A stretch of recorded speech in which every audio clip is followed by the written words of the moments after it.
Good morning. I made a video not too long ago called An Old Man's Advice. Wow. Looking at me, it looks like I need to trim my beard a little bit. But I received several requests to continue on with that, and so I've decided to share a little bit about myself and my life and my hardships and my successes with you. You know, this world today is tough. It's tough for young people. It's tough for people that for years have had jobs and security and made good money and been able to take care of their families. And some time ago, as you know, jobs were shipped overseas to improve the bottom line of big companies. And I thought I'd tell you a little bit about myself. I quit school when I was in the 10th grade. My mother and father left me standing on a street corner. And so it was up to me to make it. And I had a job working at a Shell filling station. And I went to the owner and I told him my situation. And I was making $1 an hour, and I asked him if I could work more hours. And so I began working 90 hours a week. And during that time, as I've said before, my home was the back of an old car. And I worked my 90 hours a week. And I took my baths in a filling station restroom. And I washed my clothes, my private clothes, in the sink.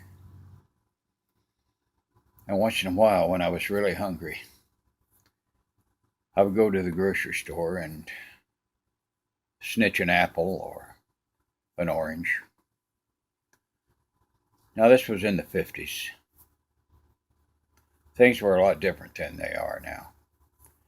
And I'm convinced that the owner of the grocery store knew what I was doing, because it was about a half a block away from where I worked, and he knew me.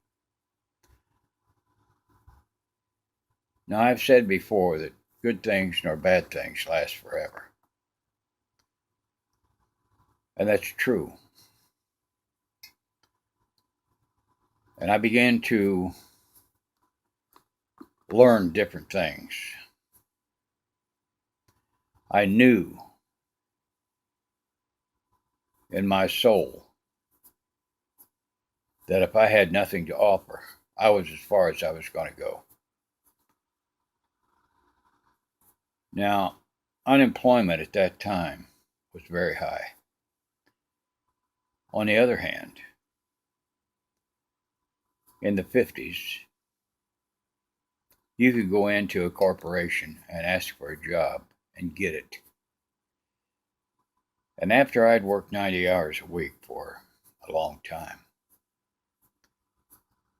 I went into the service. I was 17. In the service, I taught myself to read and write.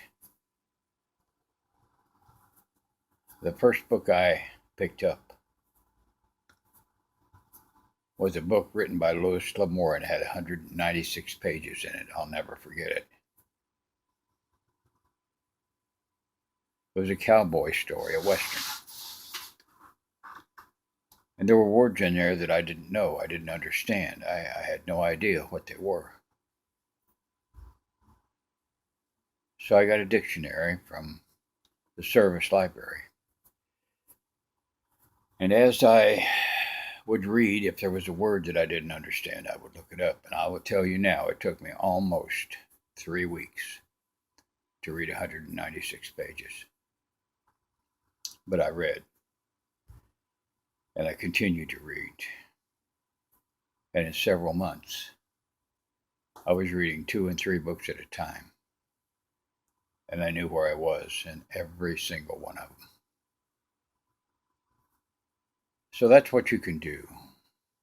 A person's mind is incredible. Your mind is as incredible. As a young person, regardless of what's happening in the world today, you have opportunity. And don't you believe for one single minute what they say in the media. Because if you aren't getting ahead and you need to get ahead, position yourself to learn. Go to the library and learn. You are the backbone of this world. Young people, without you, this world is nothing. Nothing. You are the backbone of this world. You are the future leaders of this world. You are the ones that see the greed of the people that are running it now. You're the ones that see the waste of the people that are running it now. We need you. We need your minds. We need your hearts. We need your lives. We need your loves. We need you to care. And I know that you do care. Oh, I see young people stepping on a flag and throwing rocks and rioting. That's frustration. Frustration. It's frustration with the establishment, and I understand it. But that's not you. Don't let that be you. Rise above it. You're better than that. Rise above it. Anyway, I got kind of off track there. But anyway, as I went on and I got out of the service, I had begun to write. And educate myself. I got a little bit of college. And I've continued on through my life with that. And you can do the same thing. You don't have to have a doctorate or a PhD or a master's degree. What you have to have is determination. You have to have an inner will to get things done. You have to have a desire, and I know the desire is there. Because as I said before, without your brains, without your ambition, without your drive, this world will be nothing. Nothing, because old people like me die off. I have been successful, not tremendously successful, but I have a decent retirement. I live with my lovely wife in Arizona. I've had financial problems. Everyone has those. But you can't stop. You can't quit. You can't say, I'm a failure. You're not a failure. You're not. You're a wonderful, strong, intelligent youngster. Take advantage of that. Trust in God. Trust in yourself. And step forward. Put one foot in front of another. Let me give you an example. I've had a couple of businesses. They weren't tremendously successful, but they were successful. I've written books. I have presently probably 13 or 14 books in publication. My latest is Copper Penny. It's in paperback on Amazon. Look it up. So you can do it. I did it. You can do it.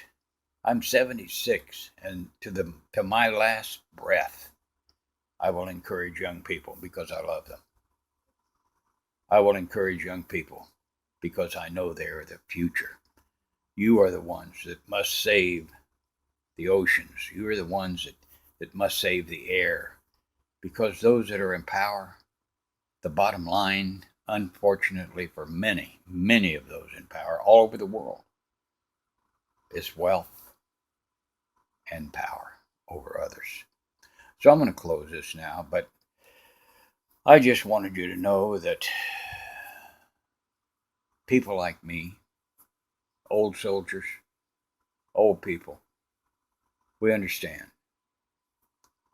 And as old as I am, I would pick up my cane and defend you to my last breath because I love you. So I'm going to stop now. But just remember, never quit. Never quit.